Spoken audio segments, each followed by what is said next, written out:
Тынышлық бейбаха байлық. Өйткені тынышлық бар жерде ауызбіршілік берекет болады. Жастардың бұл бағдардағы дүния қарасын кеңейту, бүгінгідей глобаласу процесінде оларды интернеттен орылы пайдалануға үйрету. Рухиятын жоғарылатып бару мақсатында орыларда үгіт-насихат жұмыстары тұрақлы түрде алып барылып жатыр. Жауызлыққа қарсы ағартушылық. Өзбекстан мемлекеттік дене тәрбие һәм спорт университеті Нөкіс филиалында өткерілген ұшырасуда текарынан жастардың сана сезімін жат іллетлерден қорғау мәселесіне айрықша тіпар қаратылды. Бүгін біз информация әсірінде жасап атырмыз. Информация ағымы жүдә көп, олардың арасынан ең сенімлілерін сайлап оқу, әсіресе жамият тынышлығына қауіп салатұғын мағлұматлардан сақ болу талап етіледі деп келтірді сөзге шыққанлар.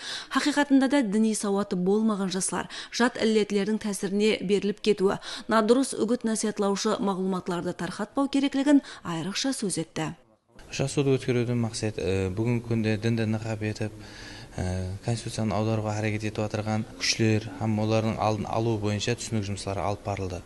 Һәм де бүгінгі күнде әрбір жоғары оқу орнының өзінің ішкі тәртіп қағидалары, әдеби-грамматикалық кодекстері бар болып, онда әрбір студент жастар һәм де профессор оқытушылар киіну мәдениетіне этибарлы болулары керек екенлігі. Бүгінгі тез бетпен рауажланып бара жатқан дәуірде студент жастарға тек қана дүниялық білім беру һәм оларға милли қадіриетлеріміз, дінді нығап етіп алған әртүрлі ағымлардың қарайсы ниеттерінің алдын алу һәм студент жастарға тиесілі түсініктерді беру мақсатында бүгінгі ұшырасу болып өтті.